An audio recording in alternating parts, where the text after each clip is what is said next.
Welcome to In Conversation. I'm your host, Steve Iverson. Healthcare is a very big topic in the country at the moment, and we happen to have a gentleman here in Lexington who's been a prominent figure in healthcare. John Gruber is a professor at MIT who has been involved with both what's been called Romney Care and Obamacare as well, and is a frequent commentator on the topic of healthcare. So we're very fortunate to have him here. And thank you for coming on today, John. You bet. Good to be here. So it's a small world. You live right here in town as well as I do. We're almost in the same neighborhood. How long have you been here now? Since late 1995. Okay. Yeah. And we were talking earlier. We've had kids who knew each other, went through the elementary school and middle school, and I'm very pleased that you were able to come in. Thanks for inviting me. You bet. So, did I get that right? You a professor of healthcare economics? Professor of economics. Economics at MIT. But yeah. Is it true that you specialize mostly in healthcare, the topic? Yeah, of I do generally what's called public policy economics. Okay. But over the last sort of 10 or 12 years, it's been really focused on healthcare. Okay. And you were involved in some capacity with the creation of Romney Care. Could you tell us what your role was there? Sure. So Governor Romney had a vision for how he wanted to sort of solve this healthcare problem that had plagued the state. Right. But he had a vision, didn't really have the means to put sort of numbers on it, and that's where I came in. I developed what's called in fancy lingo a computer microstimulation model, which would help me understand in the state of Massachusetts, if you did policy XYZ, what would it cost and how many people would be covered. Right. So he sort of used my model to help sort of figure out, you know, it was his vision, but sort of my model kind of fleshed out what it would cost and how it might work. Was it? It seems interesting, or maybe it's just me, that a Republican governor might be interested in developing sort of a universal health care model. Or am I mistaken about that? Is it also a topic that is attractive to folks who are Republicans as well as Democrats? It used to be a very bipartisan topic. Indeed, Romney's plan, which became Romney Care and then became Obamacare, was actually developed by the Conservative Heritage Foundation, very conservative, as an alternative to the Clintons' effort to promote health care reform in the early 1990s. Okay. President Truman had a universal health care plan. President Nixon had a universal health care plan. This is not a realm only of the Democrats. Both parties have long been interested in moving to universal health care. I think what was really innovative about what Romney was proposing was the recognition that, especially in Massachusetts, we had a system that worked for most of our residents. 90% plus of our residents had health insurance from their employer, from the government. It was that remaining 9% that were left out. So what Romney wanted to do was figure out a way to bring them in without disrupting what other people had. I like to call it incremental universalism, which sounds a bit like a new religion, but it's not. I like that term, though. Incremental, meaning leave the 90% of people alone who like what they have. Universal, meaning get to universal coverage. And that's what was really new. That was his insight, and I still think Romney's the key player in the entire healthcare story. His insight was to say, let's avoid the mistakes the Clintons made and Nixon made and Truman made all the way back to Teddy Roosevelt, which is trying to rip it up and start over. Let's let people keep what they like, by and large, and let's build on that, and we have. And he may have been thinking, and tell me if this is the case, that in a country like the U.S., tearing up what we had and going to sort of government-based universal care might not fit with our belief that the market is truly important and that private insurance companies have a big role to play. Well, that was, I mean, there's division on that in the country. Okay. I think as more politically realistically, there's sort of three fundamental barriers to ripping it up and starting over. Barrier one is most Americans are by and large pretty satisfied with their insurance. Right. They don't love it, they wish it was cheaper, but they're not excited to give it up for some unknown thing. Right. So that's challenge one. Right. Challenge two is we have an $800 billion health insurance industry in America. Right. That's not going away. Right. Challenge three is the key unknown about healthcare that most people don't know in America is it's funded by what we call a hidden tax, which is your employer, MIT in my case, gives me health insurance. MIT doesn't do this out of the goodness of their heart. They just pay me less. That's essentially a tax on me. What single payer would do is say, hey, let's get rid of that hidden tax and let's make it an open tax. Right. Let's just say employers won't give you health insurance anymore. We'll just have a new income tax or a sales tax. The problem is hidden taxes are hidden. Voters don't recognize them. Open taxes are open and voters do. And the bottom line is that's been a huge stumbling block and continues a stumbling block towards single payer. I worked with the state of Vermont to try to implement a single payer plan up there. It was going well till they realized to implement it, they would have had to double the entire state tax base. Wow. And they realized, wow, we just can't. Now, on net, they would have spent less on health care, but it was trading that sort of hidden tax we all pay for employer insurance with this open tax that was really in the way. So Romney realized that government solution couldn't work. But to his credit, as a Republican, he realized the pure private market solution wasn't working either. Because what he really emphasized, we had a class of free riders.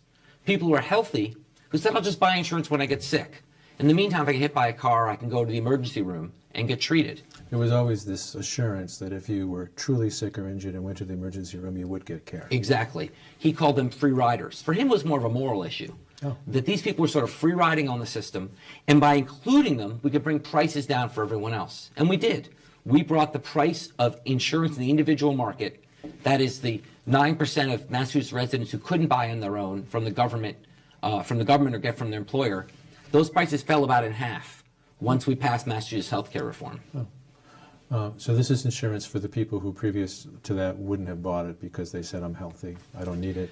It was partly them and partly people who couldn't afford it. There was a double problem. There was some mix of people who couldn't afford it and a mix of people who could afford it but said, I'll wait till I get sick. Romney said, we're going to essentially set up what I like to think of as a three-legged stool. The first leg was actually already in place in Massachusetts, which was telling insurers they can't discriminate against the sick. I mean, your viewers may not realize this, especially those that have employer-sponsored insurance or Medicare from the government. But before Obamacare in America, insurers could just say to you, you're sick, I'm not going to give you insurance. Or you're sick, I'm going to charge you $100,000 a month. Which seems fundamentally wrong to most people. It does. It does seem fundamentally wrong. And Massachusetts was one of 7 states in the 1990s said, let's get rid of this. Let's tell insurers they can't do this anymore. Well, now take the insurer's perspective. You're an insurer and Massachusetts comes to you and says, you have to offer insurance to anyone who asks at the same price. But people can wait until they're sick to buy health insurance. Right. What are you going to do? You can say, forget it. I don't want that game. That's a losing game for me as an insurer. I'm out. Right. So Massachusetts, like every other state that tried this, had a collapsed individual insurance market. People couldn't get insurance on their own for an affordable price because insurers didn't want any part of that market. So that's why Romney introduced the second leg of the stool, which was the individual mandate, saying if we're going to demand that insurers offer everyone insurance at a fair price, we have to demand that everyone buy insurance, sick or healthy. The problem is you can't demand people buy something they can't afford. When we were discussing this in 2005, a typical family health insurance plan in Massachusetts was $12,000. Seems quaint now, but that's what it was. Okay, a family in poverty had income of $22,000. You couldn't ask them to pay for their health insurance. That's when we needed the third leg of the stool, what became the Commonwealth Care Program, which was heavily subsidized insurance coverage for low-income Massachusetts residents so they could afford the insurance they needed. Okay. Well, that sums it up nicely. A three-legged stool, as you say.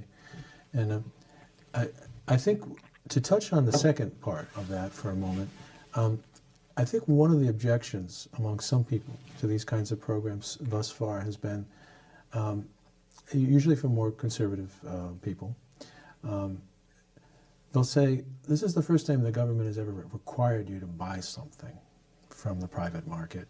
Up until now, you could opt out of home insurance or car insurance, or you can make choices about what you buy and what you do buy. And in a country like the U.S., it seems somehow odd that for the first time the government can require you to go buy something from the private market. What do you think of that thought? Yeah, it's really interesting. There was actually a Supreme Court case about this in 2012, about is the mandate constitutional. Before that case, they polled like 20 constitutional scholars, and 18 out of 20 said it was constitutional. Unfortunately, 5 of the 9 on the Supreme Court, the ones that matter, didn't agree. It did stay in place, but they actually said it was in place because really it wasn't a mandate, it was a tax.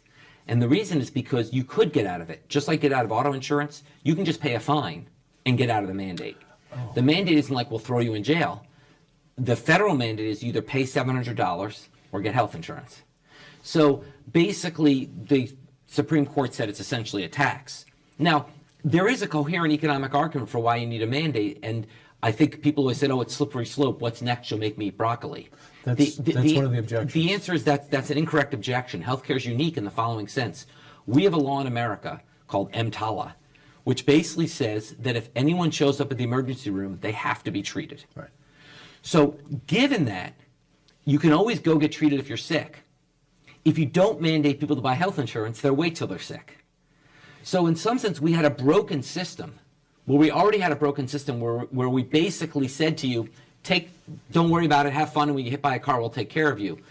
We had to mandate people to buy health insurance, or they could just rely on that. That's one reason health insurance is unique. The second reason it's unique is because it's a common market. And by your deciding to pull out and not buy because you're healthy, you raise my price when I'm sick. If you don't eat broccoli, that doesn't affect me. But if you don't buy health insurance, that raises my price. So for those reasons, economists actually argue that this is a really unique case and the mandate was constitutional. Like I said, most constitutional scholars agreed. The Supreme Court didn't, but then passed it anyway, saying, look, it really is a tax, not a mandate. Oh, I see. So this idea of a tax versus a mandate is crucial. Absolutely. Okay. Okay. And this program in Massachusetts in some ways became the template for what's now called Obamacare in the country as a whole, I believe. In every way became the template. I mean, one of my colleagues described Obamacare as Romneycare with 3 more zeros. Okay. It's basically the same 3-legged stool. The difference is, and I can't emphasize this enough, others in all other states, most other states, insurers before January 1, 2014 could discriminate against the sick. They could tell you, go away, you're sick. I'm going to charge you $100,000 because you're sick. That's not insurance. If an insurer tells me I don't get insurance because I'm sick, that's not insurance. The whole idea of insurance is it protects me when I'm sick. And Obamacare changed that. And that is the fundamental point. That's the most popular part of Obamacare and the most important part of Obamacare. Is we are no longer a nation where people are one bad gene or one bad traffic accident away from bankruptcy. Okay, and that's fundamental. So that leg of the stool was put in place, plus the mandate, as I said, to make that possible, and then subsidies to make health insurance affordable. I met a doctor in Italy on a trip last year. He was from Amsterdam, and he was talking about how it seemed so odd to him, almost inconceivable, that in the U.S. up until recently, a medical illness could bankrupt a person and leave them in debt and having to sell things off. And he said, I pay more than half of my income in taxes where I live, but I never have to worry about that. If I get sick, it's covered. And he thought that was the appropriate trade-off. You know, different people can have different preferences about this, but I think most Americans agree it's a fallacy of the system that health costs can bankrupt you. I think we talk about health care as a right. I think we can differ on what that means, but I think most Americans agree of the right not to be bankrupted by your medical bills. And we were unique in the developed world in having that feature. Sort of other countries were astonished that insurers could turn you away because you were sick. And once again, that is the fundamental, really one of the most important accomplishments, I think, of the last 50 years, was ending that and saying, no, we have a right to not be bankrupted by our medical bills. And this is the key, most popular of Obamacare, and the key barrier to getting rid of it, is there's really no way to get rid of it without fundamentally attacking that part, which people really like. Okay.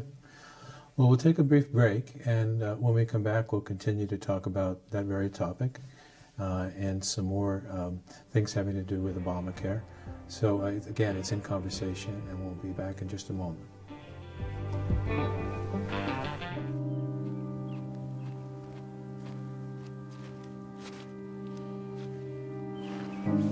Hey, Hey, is everything all right? yeah, of course. You were never a good liar. I mean,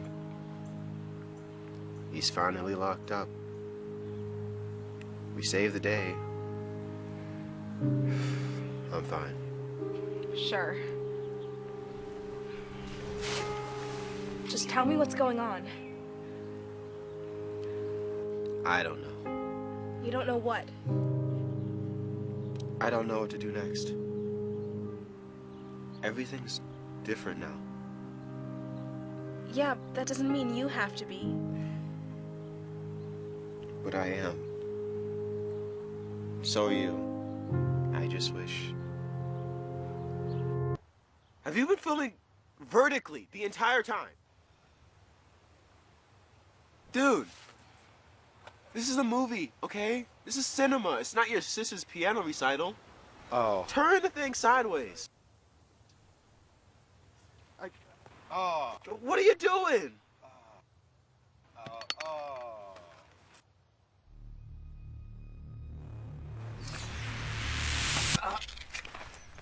Sorry.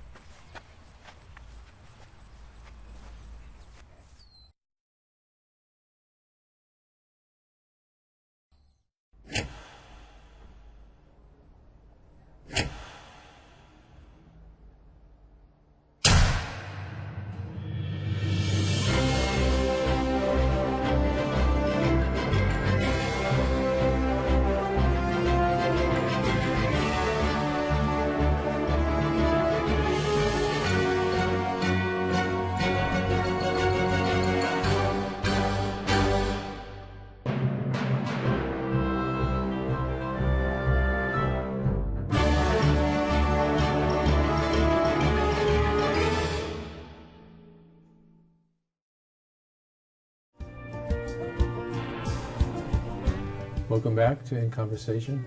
We're talking about healthcare with Jonathan Gruber, an MIT economist who's played a role in both Romneycare and Obamacare, its creation. Before the break, John, we had talked about Romneycare a bit, and we had moved on to Obamacare. There's a lot of talk now about repealing and replacing, things like that. So far, it hasn't appeared to really go anywhere. I imagine you've been following that fairly closely. Yeah, I've been following it and commenting on it. And look, this is a really complicated topic. Actually, it's so complicated, I actually wrote a comic book. It's a graphic novel, they call it technically, to try to explain the whole topic in healthcare reform. It's ambitiously entitled Healthcare Reform on Amazon.com. That's appropriate. But look, here's what's hard, is there's one fundamental unavoidable rule that we call the 80-20 rule. 80% of healthcare spending is done by 20% of the people. Indeed, 50% of healthcare spending is done by about 3 to 5% of the people. What that means is the sickest people in society can't afford to cover their own spending. It has to be shared. That rule is unavoidable. And the problem is Republicans haven't figured out a way to pass a bill which makes them happy and recognize that mathematical reality. So for example, they want to pass a bill which would have said, let's get rid of the mandate, and let's get rid of the mandate and let's get rid of all the subsidies, but we'll keep in the insurance protections people like. Well, that doesn't work, because we've seen that in Massachusetts. If you keep the insurance protections, insurers say, I don't want to insure this person, because only the 20% will come in then without the mandate, and the insurers will have to pay 80% of the cost and they'll go bankrupt. Right. So that is the problem that no repeal plan has successfully grappled with, is how do you keep the part people like, which is protections against being discriminated against, without the part people don't like. So in my comic book, I describe insurance protections as the dessert and the mandate as the spinach. You need to eat the spinach to get the dessert, and Republicans, there's no mathematical way around that, and Republicans haven't wanted to admit that. They wanted to pretend you could have your dessert without eating your spinach. And what happened was the Congressional Budget Office, which is a very important institution, sort of the one truth teller left in Washington. The definitive agency when it comes to costs of these things. Exactly. And the one sort of politically neutral player left in Washington came out and said Republican plans would lead 24 million more Americans to lose health insurance. And people were like, wait, we don't want that. I thought you promised us we could have more of everything. And the answer is you can't. It's hard. I pity the Republicans. The problem they're in is Obamacare is the Republican plan. Remember where it came from. It was the Republican alternative to Clinton. So the problem is that Obamacare, the problem for the Republicans, is Obamacare is the most free market way you can cover this many Americans.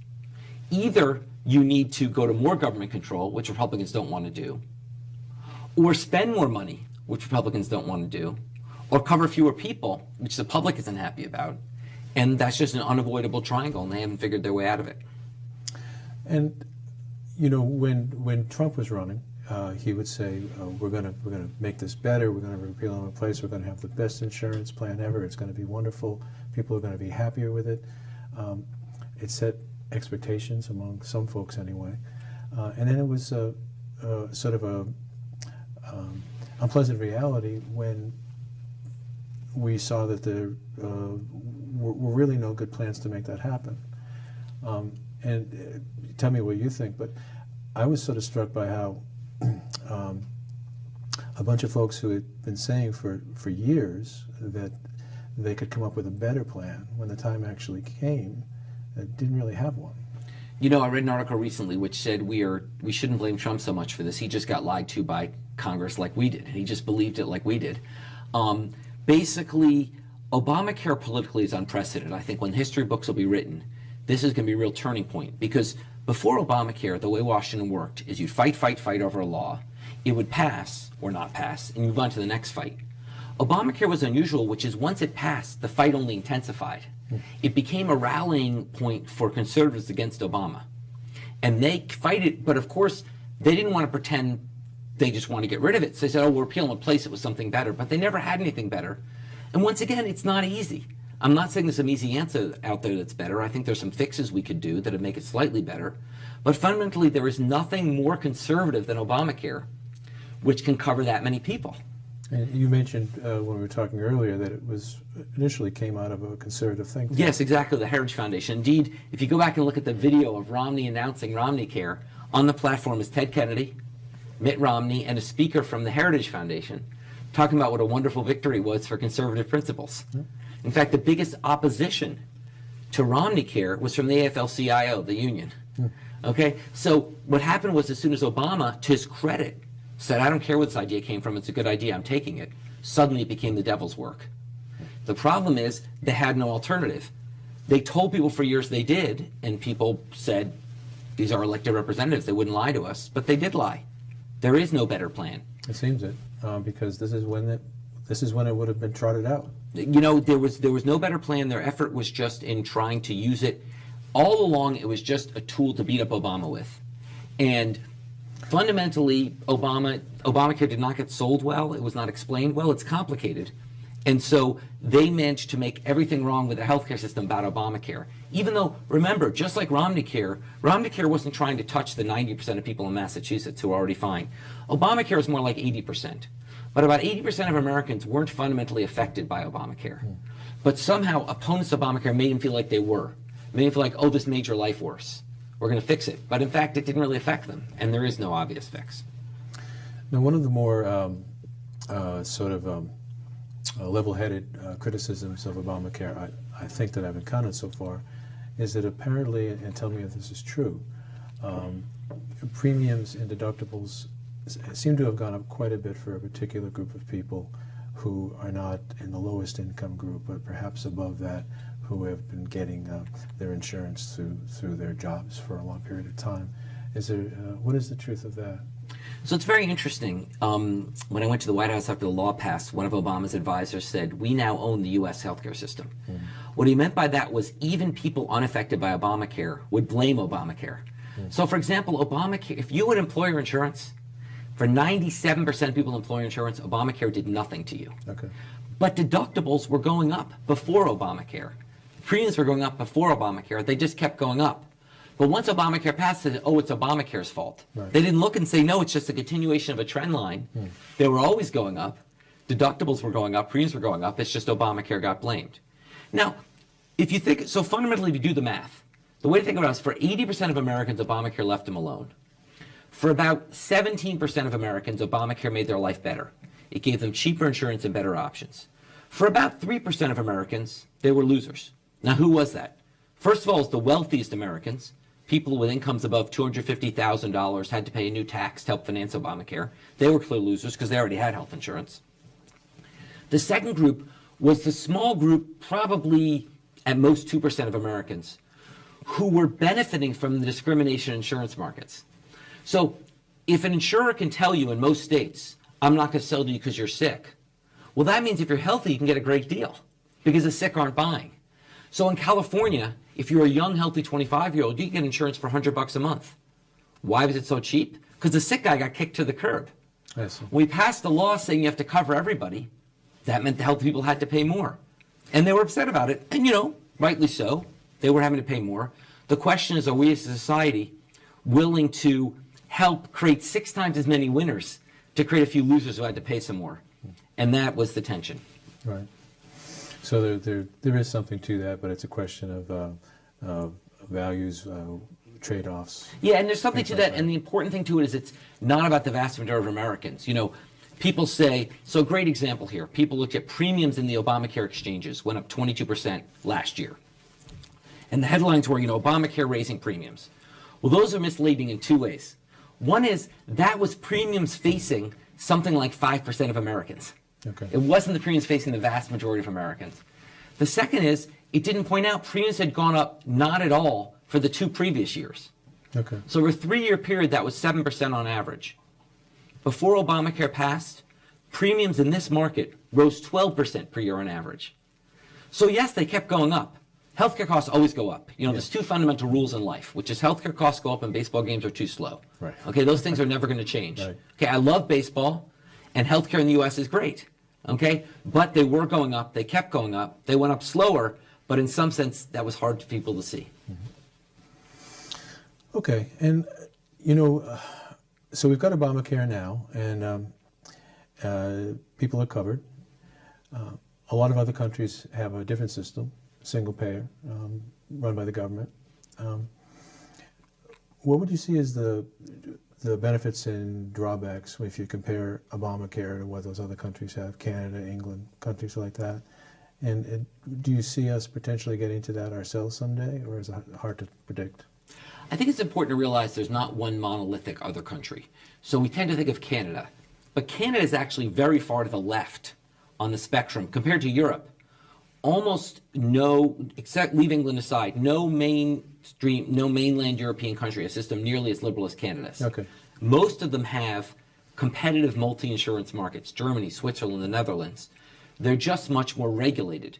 So they're private insurer markets, but with much more government regulation on prices and on services. Okay. So we could head in that direction.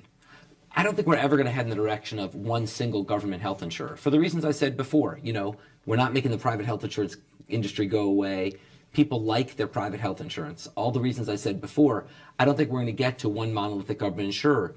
But if you ask people what they like about single payer, my guess is it's not saying I really want one government insurer. It's all the stuff they don't like about health insurance. They say, I want more choice. I want it to be cheaper. That doesn't involve necessarily one big government insurer. That involves reforming the system. And fundamentally, if it comes down to it, if you compare us versus Europe, where we pay about a third more for our health care, it's all about what we call unit prices.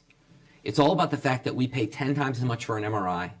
We pay way more for our drugs. Our specialists, in particular, make outrageous amounts of money compared to what they make in Europe. Look, specialists are incredibly talented people. I could never do what they do. Right. But, an orthopedist in America can make $1 million a year. In Europe, they'd make a fifth of that. And why, I'm sorry to interrupt and complete that thought if you'd like to, but my next question was going to be, why is that? Why is it so much more expensive here? It's all about the fact that Europe's willing to regulate prices and we're not. Oh. It's not all, probably 80%. A little of it's that there's other everybody points to administrative costs. That's trivial. The major thing is that in Europe, they're willing to tell doctors they can't make so much, and willing to tell drug companies they can't make that much, and tell device manufacturers they can't make that much. And basically, we're not. And that's the major difference between us and Europe. It's a political difference, not an economic difference. And is that seen as just too much big government for this country, or too much against the free market, or is it something Well, else? it's seen as bad for the special interests that lobby against it, and it's too hard. Basically, it's sort of like if you go back to thinking about Ralph Nader with cars. He sort of started the consumerism movement of kind of recognizing, car companies had a vested interest in making cars unsafe and cheap. He sort of said, wait a second, we the consumers lose from that. There's no sort of movement like that in healthcare. It's sort of a bunch of healthcare policy wonks like me who just are interested in it against people whose livings depend on keeping those things unregulated, who make more money the more unregulated it is.